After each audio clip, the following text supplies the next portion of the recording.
Foundation.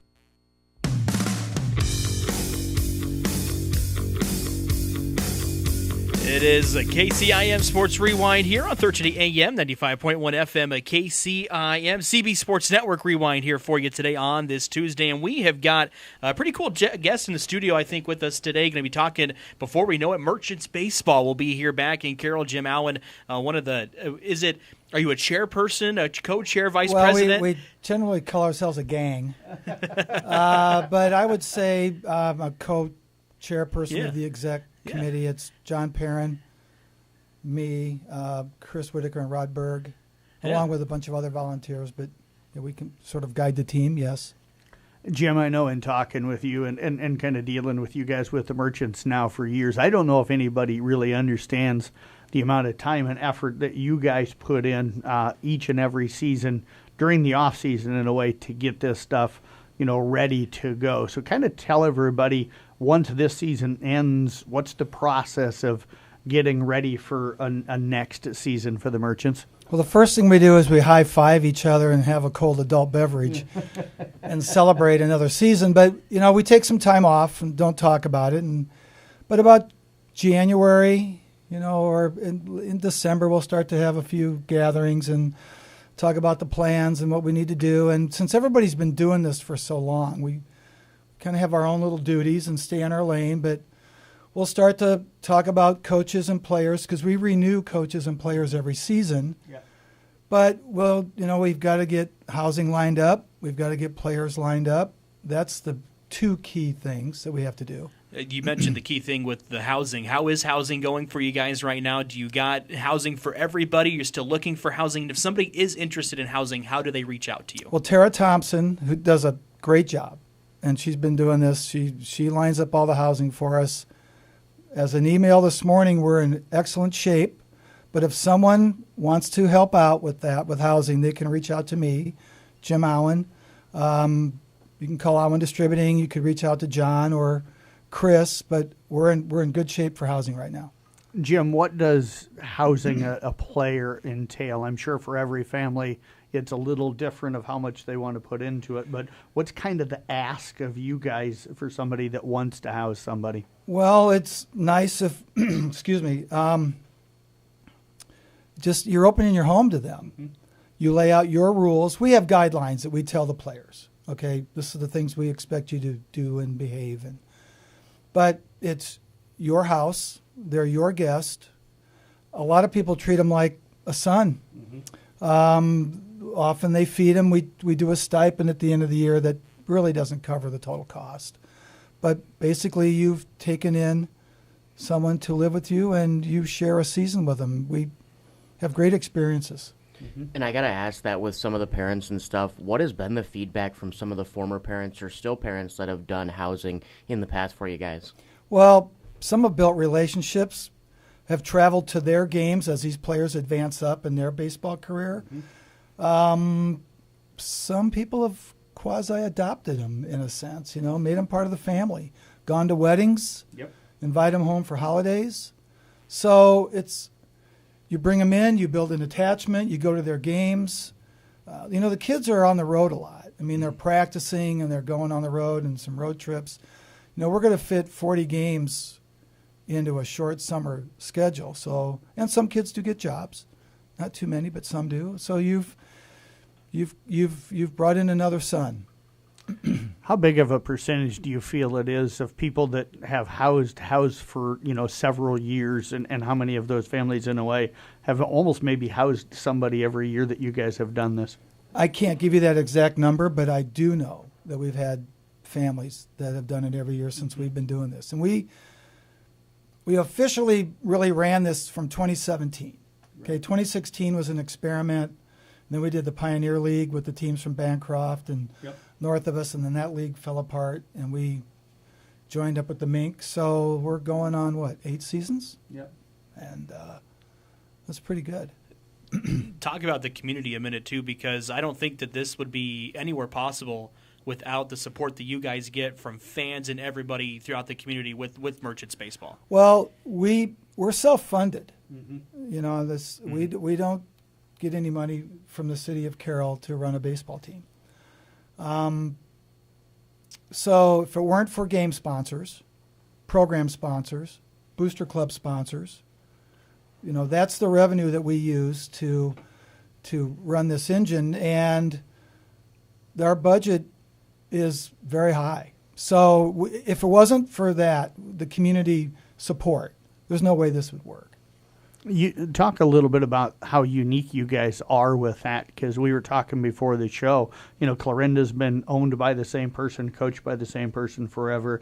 You're one of the rare franchises, in a way, if that's what you want to call it, that isn't owned by somebody. It's kind of run by the town and the people like you that want to put in the time. That's true. Not that you want to compare like Clarinda to the Lakers or anybody like that, but there are a lot of teams in this league have an owner and a front office, and so they're doing this maybe as a job hobby, but for them it's a revenue game, and they do it year round. And we're just a group of volunteers.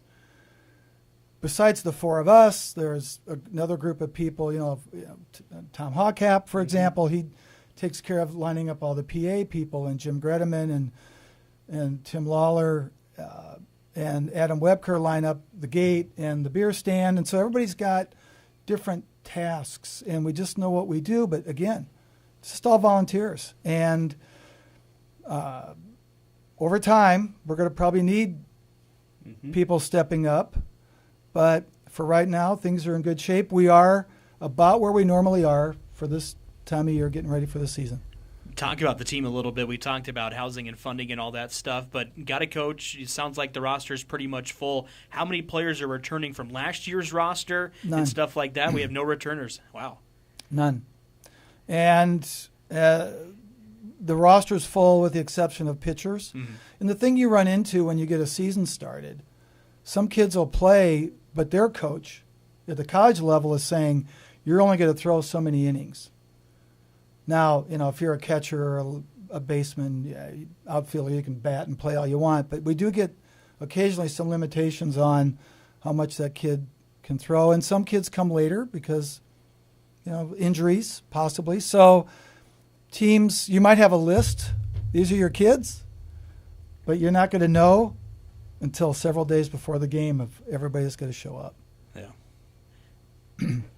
How difficult does that make it? Probably not on you guys, but for the coaches when it comes to the decisions probably on how you set up your rotation and those things. I know you're not a part of the staff, but that's got to be hard. And you guys feel that pressure because you know what they're dealing with. Well, first thing is our committee, our group, we don't get involved in any coaching. None. If a parent calls up and says, Johnny's not getting enough playing time, you're talking to the wrong guys. We don't interfere with the coaches. But we want a good product on the field. And that's the difficult part. If we had a coach every season that didn't change, it might be easier to recruit. We do have some schools that like to send kids to Carroll because they like Carroll. Right. Fort Scott, for example. We always have players from there. And we are gaining a good reputation of a great field, as we all know. Thank you to the late Scott Parcher. And we have a fabulous field, and thanks to the city, excuse me, and people that invested money for our remodels. And Carroll's a super town, and people like coming here. So that helps us in getting players. And I know last season was kind of the first year of having those remodels. How do you feel like that maybe helped merchants for you guys, and how do you feel like that changed some of the stuff that maybe happened there? Well, the field always looks great, and that's the amazing thing when kids arrive from where they're playing college ball. They're like, wow, this is pretty cool. And the other thing that's really neat is most of these kids never play in front of this many fans. We drew 10,000 people. We have over 500, 600 a game. They don't sit. There's no 500 kids watching Fort Scott, right, or fans. Mm-hmm. So that's one. The field is a big draw. The lights, we heard a lot of comments on the lights, being able to flash them and do different things. We're working on the PA system, and we're working, and this is John Perrin's gig, we want to improve our streaming because we get a lot of requests for that. So we want to do a better job with that. Question for you. Local-wise, we've had so many local kids that have been successes in the area that have either, you look back at coaches or have played for us. Do you know how many local kids we've got on the roster this year? Or? I don't think we have. I looked at the roster this morning. From a local, we have a few Iowa Central. We've got a few DMAC. I don't think we have anybody that is like from a surrounding community. We've got some from Dort. So we have pretty good Iowa school presence. Yeah. But I don't know that we have anybody local. You mentioned, Jim, the streaming aspect. I know it's been difficult with Honnold in control of that for years, but I got to take my shot at him. Well, I know that you and I mentioned earlier if Sister Juanita was there, she'd hit him on the hand with a ruler, I'm sure. What are the changes and who's kind of all helping out getting what you guys are looking to do for streaming this year set up? We're working with Reesberg and John, and this is above my pay grade, right. But we want to improve our quality. We want to improve our sound and the visual. And though we don't get a large number streaming, we find that it's very important. Mm-hmm. And improving our tech, we're going to do more with social media. Maureen Beck is going to head that. We're going to have a number of interns helping, so we're going to do a little bit more social media, do a better job with that. So, the one thing that we try to do is do something a little better than the previous year. Yeah, okay, we're a bunch of volunteers, but we still want to be a premier team in the league. We want to be the part, look like a winner, be a winner. That's what we want to be about. Speaking of the league, you were talking before we got on air that there has been a new addition to the league this year. It's still at 7 teams, but there has been a new team added to the MINC. Well, there's a team called the Nemo Natties, and they're from Kirksville area, and they've just been an independent, if that's what we'd call them, and they would play college ball anywhere they could. So if they play everybody in the league, they've played here several times. So they've officially joined the league. We lost Joplin to a Texas league, and now a new team is formed. Instead of the Outlaws, they're the Jailbirds. So, okay, that will be adding. So we'll be up to 7 teams. The schedule starts May the 25th, so right after Memorial Day. What still needs to be done, if anything, to get ready to go? Good weather. Other than that, I think we're in good shape. We just got to make sure we get all the kids that we need. We've got housing. We've got everything ready to go. When do players and coaches start arriving to Carroll? Do they arrive a couple weeks before the first Several game? Days. Yeah. Practice will be quick. It's really fun. I think you might have witnessed this. Mm-hmm. It's fun to watch these players who really don't know each other, and how by mid-season, end of season, they've gelled into a team, and they've become friends, and they cheer for each other. It's kind of a fun process to watch this team building. And we've been very fortunate that we've had a good group of kids every year. We're pretty fortunate with that. With 40 games, is it 20 home and 20 away? And then you got the state baseball tournament later on. That impacts your guys' schedule late July a little. Well, if you look at our schedule, we have a long road trip. We have to accommodate that. That may be difficult if we would make the playoffs. I think we have 19 home, and we're going to play a non-conference game against the Monarchs of Kansas City. They'll come up. So, yeah, fortunately we haven't had too many rain dates. We've been pretty good. It's difficult because you have 3 teams using that field, right? Mm-hmm. Yep. And we all have to get along and share it. So that's... And so when I used to broadcast, I would talk to the other broadcasters that would come from other towns there, and they would always say, great field, great environment, everyone was welcoming for this. How big is that reputation, not just for Carroll itself, but for the other places that come here to notice that, this is a place that they are welcome to come and watch games and hang out and have a good time? It was a couple years ago. It was one of our early games, and there was a team, I want to say it's Sedalia, but I'm not sure that's right. And the owner of the team was here. And he saw all the fans wearing Merchants clothing. And he just was astounded. He goes, where do they get all this? And I go, well, we've got it figured out. We had people making it. We had it available. You could be Booster Club members. We were selling merchandise. That was one thing that kind of stuck out. We're brand building as well, right? I see there's a Texas hoodie and a Nebraska cup and an Iowa State sticker and a flag. We're all brand building, right? And that's what we're doing. Yep. And he was amazed that we had all these fans wearing all this merchandise. That was really cool. And we'll be doing it again. We'll have a store opening up on Top Loft again so people can buy new updated merchandise for the merchants. Before we get wrapped up, anything else that we're missing to hit on with the merchants coming up? Anything like that important dates that people might need to know? No, but I do want to thank the station. You guys have done a great job for us, mentioning us, talking about us. It's been a great thing for Carroll. I think we mentioned it. We draw about 10,000 fans total. That's a big draw. Mm-hmm. And we always hear positive comments. I can't thank the community enough because you hear it all the time. Hey, great. Thanks for doing this. It's fun to come down. It's a great environment, right? $5 to get in, $5 for a adult beverage. Right. Easy entertainment. Yeah, it's pretty cool. It works out pretty well. Yeah, well, Jim, we want to thank you for coming in and joining us this morning and hope everything runs well for the merchants this summer. You and me both. We hope that it goes well as also. Thank you very much. And that was Jim Allen with the Carroll Merchants. We'll step away, take a break. We'll be back with more KCIM Sports Rewind here in just moments. For a limited time, turn up the flavor at A&W Jefferson with their new jalapeno queso bacon double burger combo. 2 juicy all-beef patties stacked high and topped with warm, spicy queso, smoky bacon, and crisp jalapenos for a bold kick of heat. It's melty, savory, and packed with flavor in every bite. Served with golden fries and a made-fresh root beer in their signature frosty mug.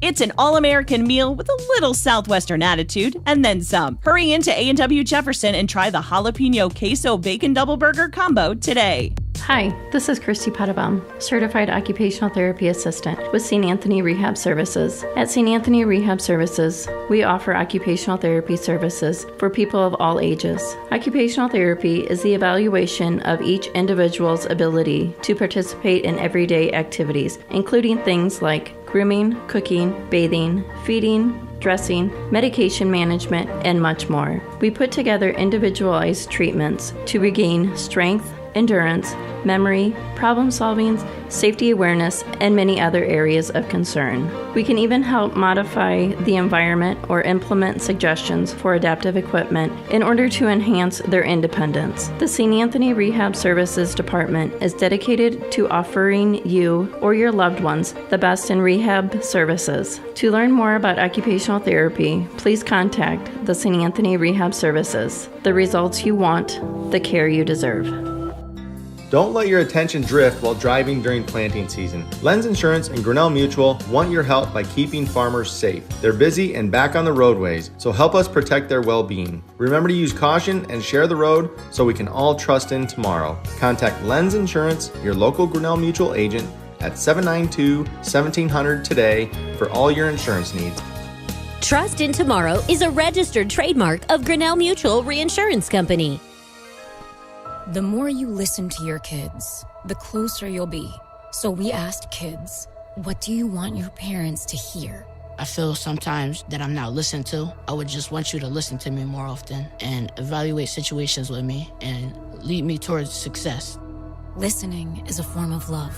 Find resources to help you support your kids and their emotional well-being at sounditouttogether.org. That's sounditouttogether.org. Brought to you by the Ad Council and Pivotal.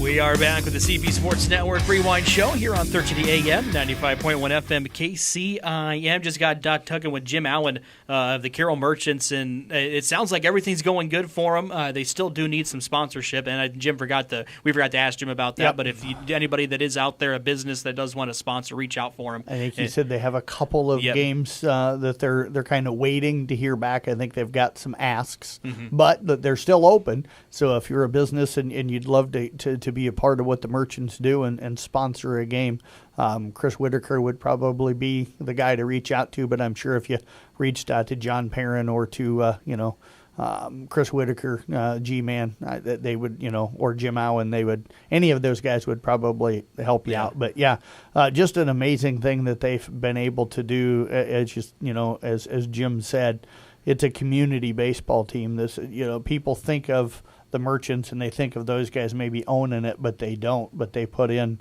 an awful lot of work, and I think they have a pretty good committee. I know I ripped on Honnold a little bit earlier just because I know at some point later today I'll get a text, and stuff that he heard it, and it's kind of fun to do. But him and Hawkap and everybody else, I know the first few years when things kind of start getting rolling, I sat in on some of the meetings to kind of try and get some of the the coverage that we were going to do at that point established with them. And I know how many people kind of have their fingers in helping getting things going, but they put in an awful lot of time. And something I wanted to say with that is that, you guys gave me the opportunity then to broadcast and kind of get experience and stuff like that. So if you are kind of in that high school or early college years age and you want to get some experience, whether that's social media, business aspect of maybe helping them run it, just reach out to them. They're more than glad to probably take as many people as they can get to maybe teach them and then help them run what they do. Yeah, and I feel bad. I will say this, that, we did cover them. We had a few years there where we were doing all the home games on the social media, and we would do some on radio in previous years. We've just gotten so busy with so much stuff going on here. And, I know there's three of us sitting in here right now talking high school sports and the Merchants, but, we're covering extra high school stuff than what we did when the Merchants got started. We just simply... we don't have time as much as we'd love to get out and do some of the games.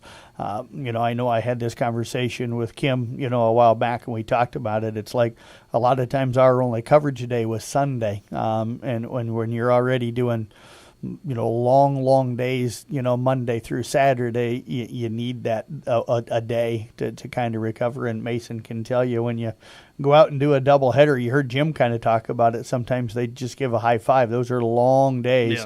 Yeah. You get there an hour and a half before the first game. You sit through and broadcast two games. You do post-game interviews. You tear down. You're looking at a 8-9 hour day on a Sunday, and that's hard for me to ask you guys or even myself to do when you're already working the amount of time that we're doing just to cover the high school stuff in our area. So, and not complaining about how much we have to do. We love doing what we do. It's just hard to slide something else into that schedule with as much as what we're already doing. And so I didn't realize that some of the teams were owned by people. I thought it was just, I thought everybody was just volunteer, here's what it is. And that makes it even more impressive of what they do and the product that they put out on the field every year. That thof these are guys that are taking time from their everyday jobs to do what they do. It's a passion for them, and you can tell. None of the guys are older gentlemen. I'm not trying to say that, but you just wonder who's going to step in for them when these guys, because it's difficult, to find the time to be able to do that year in, year out for a really extended period of time. So one of the things I'd love to talk to Jim and Chris and those guys about someday is who's the next generation that's going to step in, when they decide that they just don't have the time anymore to be able to give. Who's going to be that next generation that steps in and keeps things rolling and as smoothly as what these guys have done. You don't ever run into issues with Merchants baseball here in the community. Yeah. So. Local sports-wise, it was kind of busy for you guys last week, and especially last night, Mason. We had a couple of good soccer matches for the Carroll and Kemper boys. Kemper swept them, but it sounds like both teams played pretty good for Carroll. Yeah, and for the Carroll girls, just unfortunately, you run into what is probably a powerhouse in our area for soccer in the Kemper girls. They've been playing pretty well, and they've kind of hit that stride. They had a couple of bumps and bruises with some injuries there, but they've kind of found their stride. And what a game as well in the sense of Riley Massey scores 2 goals, Sierra Pudent scores 2 goals. But after that, nobody else repeated goals. They had like 8 different girls, maybe 6 different girls that scored in that game. And it was very impressive to watch the way that they just work as a team and the way that, it's not, obviously Sierra being the number 1 girl in their history with goals. She's not going to go in there and say, I want 5 goals today because I know we could possibly 10-0 them. She's going to get her 1, her 2 possibly there, and I think she's more than happy getting 0. But they just played phenomenal ball. And for the Carroll girls, they played really well to start the game there, kind of controlling the midfield. But, once that first goal went in there, I felt like, Kemper gained that confidence, and they just set themselves apart. Yeah, and you talk about Kemper.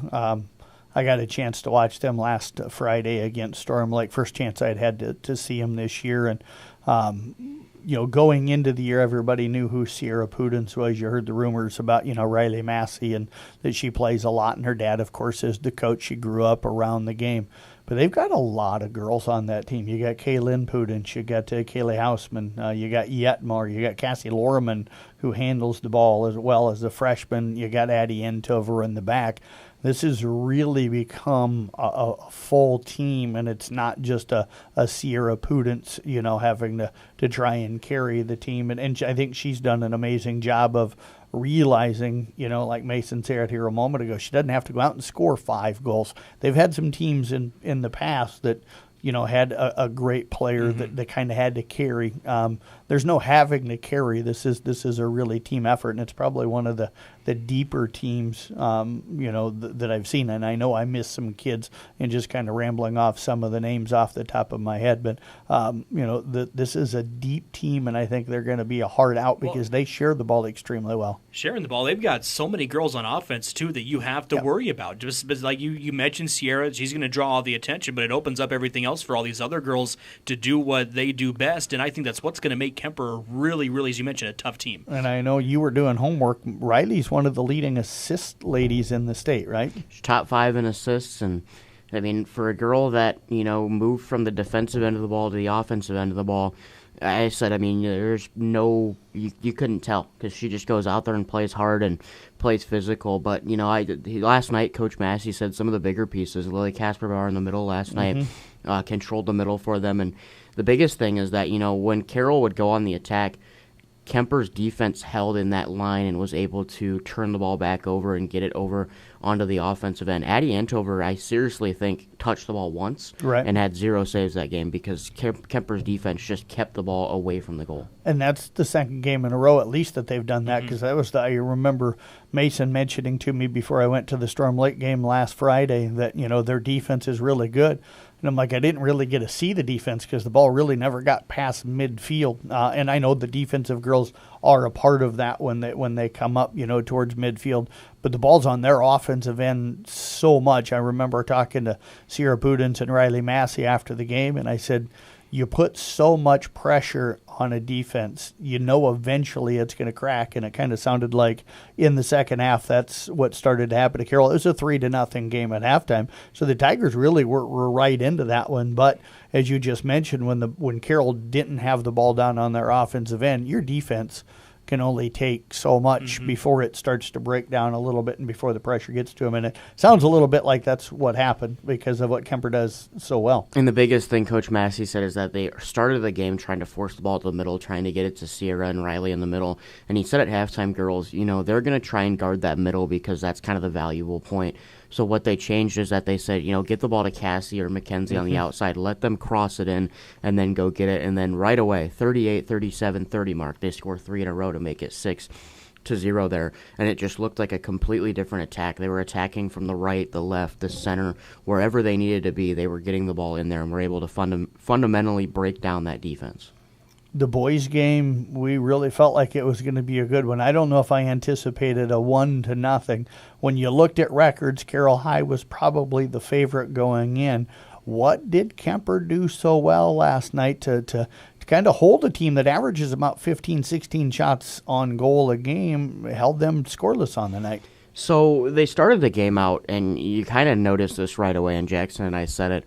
They come out of the gates right away, and they're sprinting on the offensive end, passing the ball through the offensive end, and they came out and kind of put Carroll on their backside right away and said, we're going to come out and we're going to manhandle you. And then Tim Myers goes and his unmarked back-to-back possessions. The first one he converts on the goal and scores at the 38-minute mark, and then the second time unable to get it. But, we watched this happen, and I'm like, this is the first time I've seen out of Raccoon River play that Carroll looked like they weren't ready right away, and then they started to combat that, but by that time, Kemper had the confidence in their defense and in their midfield to be able to control it. And at that point, I told Jackson, you're up 1-0.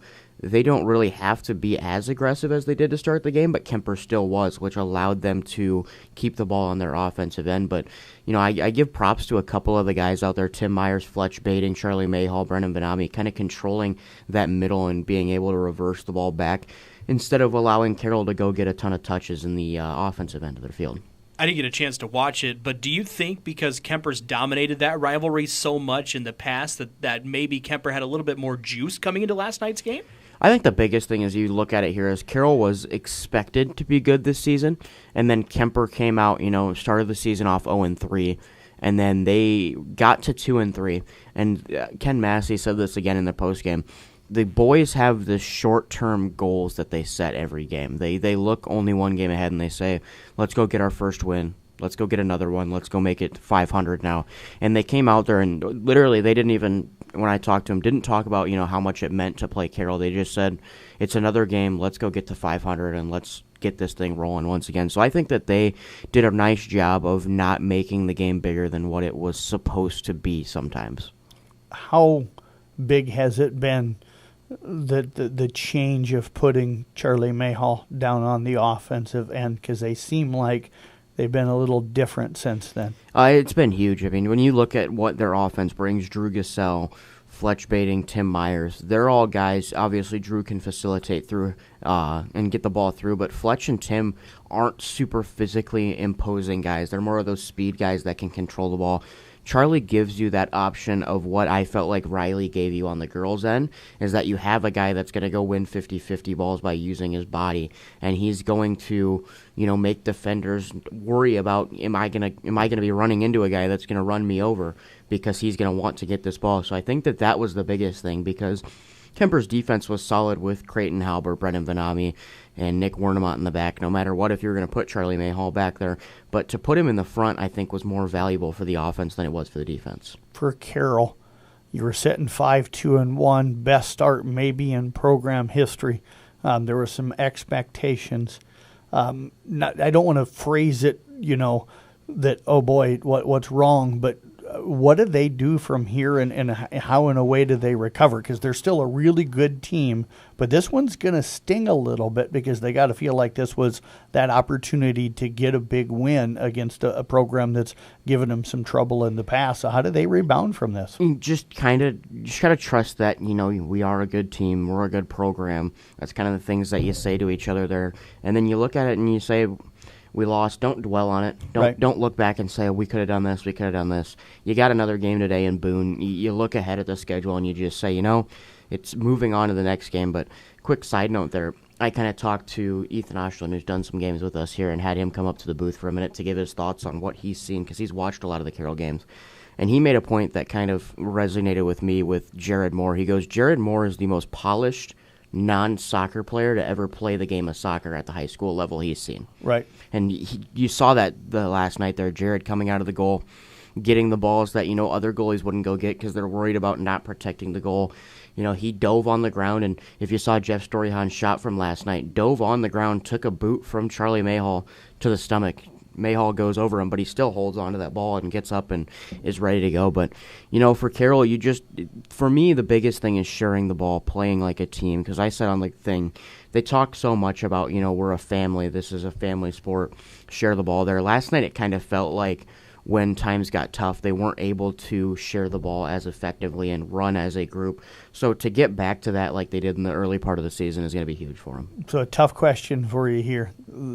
This is a team mentioned. They average about 15 to 16 shots on goal, but they don't always have those big nights. Who needs to become those consistent goal scorers for them, so that if they're getting all of those shots, they start scoring more than, a couple of goals a night? Yeah, you see Luis has had a couple of big nights, and there's been nights where they score 4 and he's got 3 of them. But I think the biggest thing has been when they're the most successful is when Sawyer's kind of running the show for them up top, because he's one of those guys that just very skilled. I wouldn't say vanilla, but he just kind of gives you what he gives you. He's not going to go out there and show off his skills. He's going to go score and then walk back or jog back and get ready to play defense. But him and Landon have to kind of be those two, because I think Luis is going to get his goals and get his assists, but I think when Carroll's the best is when Landon's up there scoring, when Sawyer's up there scoring. So you need those three guys to be able to kind of rotate between.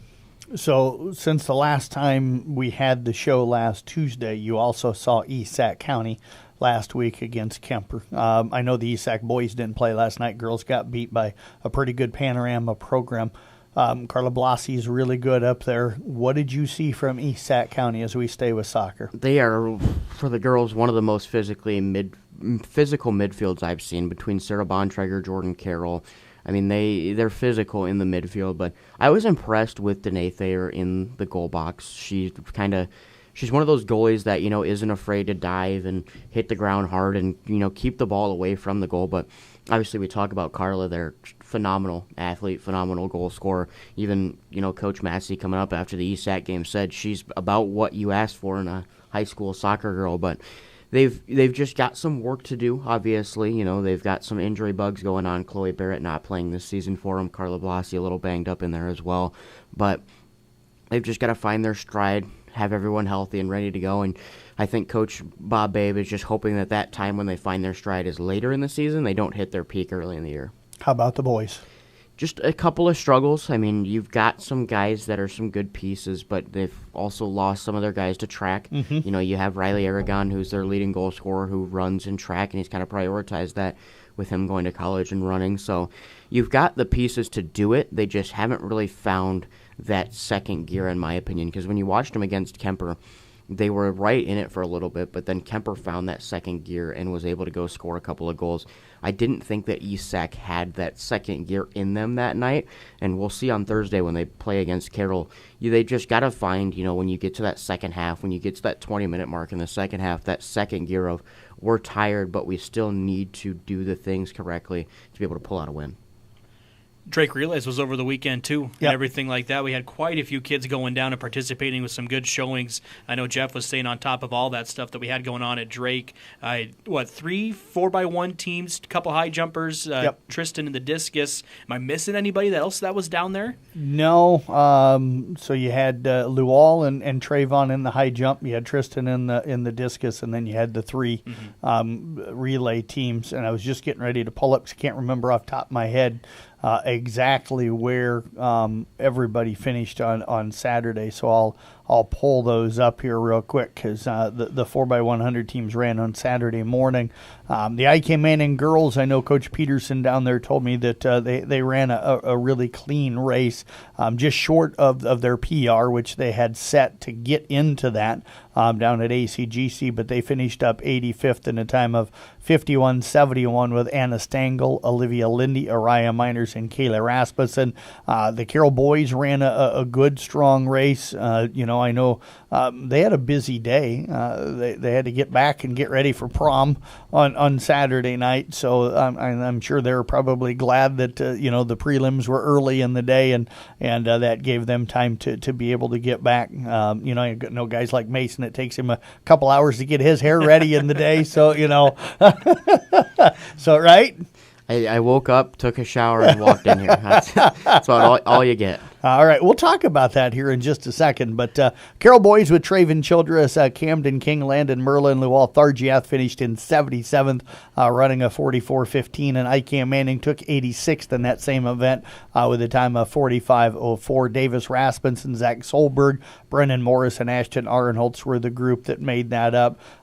You look at Trayvon and Lual.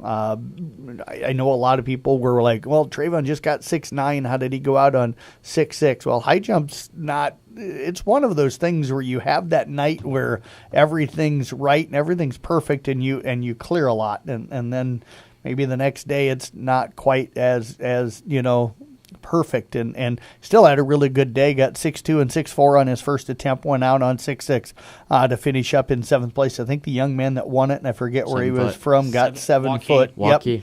Yep. So that's really impressive. And then Lual ended up going out, if I remember right, on 6'2", So he got the opening height, so congrats to him. He finished up in 14th place. And the good part about that, and you look at it, there was no other 1A kids above Trayvon. Right. There was no other 1A kids sniffing where Trayvon was at. Yep. And, from last year we talked about this, and you wrote the story about it, so you can maybe attest to it. When they went down to Cam, Trayvon jumped against Landon Bloom, who was the kid that pushed him last year. Yep. Landon about 6'2" range, Trayvon 6'9" range. So if you're Trayvon, you're probably happy. And for Louis, there was a couple of 3A kids there, but they were around where Louis was at. So I mean, if he can keep his footing and keep going and making those improvements, you got to be sitting pretty good. And for Tristan, I know, probably not happy with where she was at in 20th, but she comes back to a meet that same day. Throws over 130. Throws at 130, and I'm like, well, you got to think for her, where was that then? But at the same time, you get down there, and it's a whole different environment, different way of throwing. And it didn't help that, that day a little gloomy, a little wet over there, and it was a little wet over here as well. So for them, there are going to be kids that could possibly, and if not almost locks, to get back to Drake in a couple of weeks. Yeah, and for Tristan, I know in covering state for a lot of years, and even our throwers that have gotten down to Drake before, you throw a scratch on the first two or a fault. That last throw, you just want something. You don't go for a big throw most of the time. You're just trying to get a distance. So I think she threw 115, 115.9 or something like that on her last throw. That she went over and threw 130 later that night when she got back to town. That's more typical of her, but you're not trying to get that 130 throw on that last throw. You just want something so that you can place as high as you possibly can. So I think that was part of her getting the 115, so she'll bounce back. I do want to, I got to ask, you've got a little event going on after the show here this morning. You're going to do this, and they're going to throw it out somewhere on social media. So I got to ask, where's it going to be so that the people that are tuning in can find I'm just with what you were somehow willing to do, I guess. I'm an unnamed participant, and I don't know where this is going. But to explain it in the short way, I'm going to be blindfolded, and they're going to I don't know what is going to be thrown at me, but something, and it's going to be Renee and Tiffany, so God knows what they're going to throw at me, but they're going to throw things at me, and I have to try and guess it. They said food and liquid, but I wouldn't be surprised if I get something hard thrown at me. I don't know. If it cracks, it might be an egg. Well, obviously. But the other bad thing is that I walk in yesterday and they go, "Are you allergic to anything?" So I think that they're trying to plot things together, but I'm going to stand, I think, out in the grass in the back and be blindfolded, and they're going to throw stuff at me. And then you have to try and taste it, right? So they're going to try and have to hit you in the head. I don't want it in my mouth, so I'm going to just try and feel it. Okay. So, because I don't want them to throw something disgusting and it land in my mouth. Okay. So I'm like, isn't that the whole thing, though? No, it's feel, I think. Oh, it is? No, because the one that they showed me, the video they showed me, is the person had to taste it, and based off of taste. Did they not explain that to you? They just said blindfold, they're going to throw stuff at me. Yeah, no, they're going to throw it at your face, and then you got to taste it and tell them what it is. And I know there's like 3 dozen eggs in the refrigerator right now, so I have a figure. They might just throw eggs at me until I get bored. I wouldn't be surprised if they threw eggs and one of them's just coated in concrete or something. They just chuck it at me. But yeah, I don't know. Maybe you can repost it on our sports network or something. If I'm you, I try and chuck something back at them. Maybe I'll go grab one of those eggs and hide it behind my back. And see, but the only bad thing is then they can't go home and shower. Well, you might be better off throwing blindfolded than with your vision. So, you might actually throw better. I've got a cannon for an arm here. I'll try out for the merchants. It's the accuracy that we're concerned about. So that's why I'm thinking the blindfolded. I mean, you throw a little like Arnold, so, I've never seen Arnold throw, so.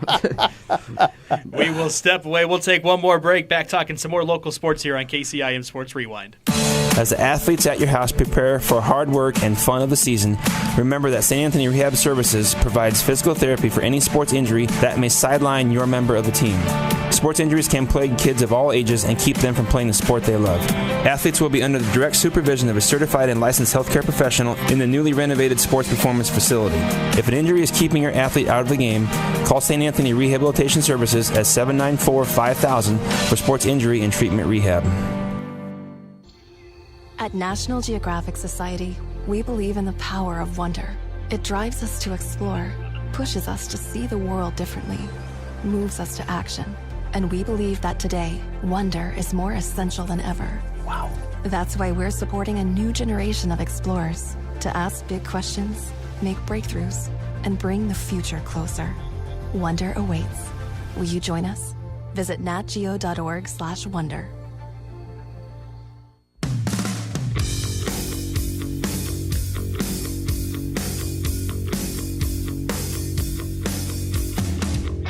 You are listening to the CB Sports Network Rewind Show here on 1380 AM, 95.1 FM at KCIM. All of it helping us be brought to us today by St. Anthony Regional Hospital, St. Anthony Rehab Services. Yes. Specifically there at St. Anthony. Mason mentioned it earlier. We're a couple weeks away from the state meet. Happening 3 weeks away from the state meet. We've got state qualifying sites out, and luckily for us, we got a lot of schools at one site. Yeah, got really lucky. I love the guys over there in Boone, especially when they make things really easy for us and stuff, and they do a great job. I would hate to have to try and figure out all the things that they have to figure out to get teams assigned where they're going. But every 1A school that we cover, and I'll try to run through alphabetically here, so bear with me a little bit, are Weeva, Audubon, Coon Rapids, Bayard, Exira, Corn, Kimballton, Glidden, Ralston, ICAM, Manning, Peyton, Sheridan, all going to be participating down in Audubon. Mm-hmm. So that will be nice. I didn't forget anybody, right? As I ran through there. Because how many did you name? I think I named 7. So if we have 11 schools, for that. Yeah, so we should be pretty good. The one disappointment was our 2As. There's 3 of us that are going to go out and probably cover these state qualifying meets. They gave us 4 sites. They split up our 2As. ESAC and South Central Calhoun will go up to Sioux Central, just north of Storm Lake there, and compete, while Kemper travels south down to Trainer and stuff. And I know last year, I think we got lucky that all 3 of those schools were all over at Ogden, and that's where Mason went. And then Carrollton 3A is going to be heading down to Glenwood. So with 3 of us, we'll get 3 of those qualifying sites. And our coverage at state qualifying meets is a little different than what we do at track meets during the regular season. Usually we go stand down around the finish line, kind of mill around, do interviews and video interviews with the kids after the stuff. On state qualifying night, we literally are up in the press box. We're tweeting out results for every single one of the local athletes right after the event happens, so that you know right away on our Twitter account who has qualified. And then we're literally putting together our recap for the website and stuff and posting that. So you'll actually be updating the website with those results as well, as the night is going on. So it's different. We don't do any video interviews because everybody that qualifies is going to be interviewed no matter how they finish down at the state meet, the very next week. So it'll be a little different coverage. Hopefully, I think people are kind of used to it. We've been doing coverage this way now for several years, but I feel like it's the best way to try to get that information out on those nights. So I thank both of you guys for being willing to head on out and cover a meet somewhere that night. So I don't really have a choice. It's kind of your decision. So, it's probably more of thanking KC for being there, but, it does, kind of piggybacking off that, it does help. When I talked to Coach Darren Shirkey last week, you talked to him this week, and I said, how different is it to finally go back to Audubon? And he goes, there's been years where they'll put us at ACGC and Audubon's hosting a meet, and he goes, why are we driving by Audubon to go to ACGC to run a meet? So he's like, with them being back in 1A and them taking everyone from the local area and just shoving them there, he goes, it's easy because you know all the coaches, you know all the people. Yep. You're going to get fans down there because everyone's not that far away. So he's like, it just makes it easier, but it just sucks that, Kemper wasn't with those 2, or we just have everyone covered in one night. Right. And the interesting thing is, for all of our local schools, minus maybe Glidden Ralston, I think everybody from our area competes at 1 or 2 meets down in Audubon pretty much every single year.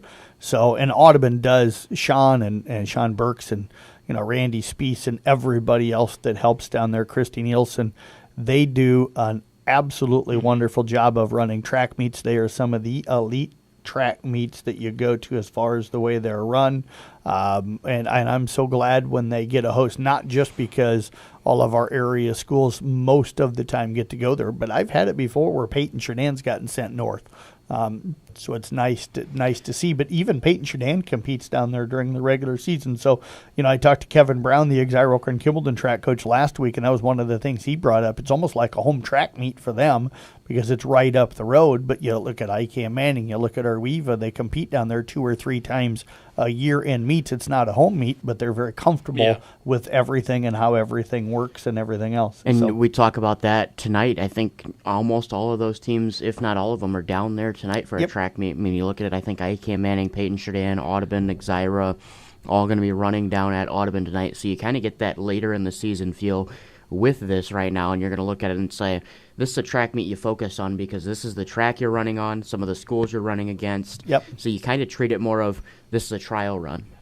How do you think with all those teams being down there in Audubon, that helps with chances to get to state? Does it hurt or does it kind of benefit potential kids getting down there? I think it helps in this. In Class 1A, they only take the champion, and then after the districts, I think there's 12, if I remember correctly, 12 districts, so they'll take the next 12 kids after all the results are turned in. Well, when you got 7 of maybe the 11 or 12 teams that are there, you've got a pretty good bet of maybe finishing with a first place kid in a lot of the events. I don't want to say everyone, of course, but when it gives you an opportunity to have a lot more kids maybe potentially finish in first, and then with that competition, maybe you can squeeze some more kids in with that second or third place finish when they qualify on their time or the throw that they had the next day. And I gotta talk about if one of us is going down to Audubon, that 100-meter dash between Max Butler, Caden Oswald, Blaze Schilling, Trayvon Keeley, I mean, Wyatt Regaller, Cal Hayden possibly in there as well. I don't know, out of those kids, that's going to be a legendary race between those kids. Sean, if you're listening, if you can work it and get all 8 kids in one heat, that would be absolutely amazing. And I think that would be the possibility. And you look at it then, you could get 4 or 5 of those guys. I think all of those names you mentioned are state-quality sprinters. You could legitimately maybe get 4 or 5 guys because they'll all push each other to run their best. You could legitimately get 4 or 5. I don't want to say 6 because that might be pushing, 6 of the 24 that would qualify, or 6 of the 12, or 5. I guess it would be 5 of the 12 non-automatic qualifiers. But, you could get 3, 4, 5 guys out of just that one race from the local area, which would be really, really cool. Yeah. Anything we're missing before we wrap up today? Boys tennis tonight, Audubon and Kemper going to be down there. Jeff and I, we're going to do some video interviews with that. We'll also be at the track meet, so kind of both of those being right next door to each other will be pretty good. But, boys tennis again, we're going to write recaps about it, but, just struggling for numbers this season. Audubon finally got all of their guys back, and right when that happens, Kemper lost a couple of guys. So we're going to see that duel tonight, and we'll do some interviews with both teams and both programs. And I want to give a shout out, a thank you, and a beg at the same time for Mike Power at Kemper and Sean down there at Audubon. It is great when you have the track meet and both of your tennis teams playing right across the street from each other, so you can literally be at the track meet for a while, go over, cover tennis, and then from tennis go back over to the track meet. So if they could work it into the schedule to play down in Audubon, every year on a night that Audubon's got a track meet, that would be heaven for us media people. The only other one is if they would do it at Carroll while Carroll and Kemper host a track meet. Yes, as well. and then have Audubon up here as well. Yeah, do it the same week they run all of those schools at the track meet. Just play Kemper Audubon early in the season. Yeah, so we should just get Carroll to have a track meet that's all 11 of our schools. I don't think we got that much Row. That has been KCIM Sports Rewind for this Tuesday. Check out a podcast of it up in just moments. Western Iowa's news and class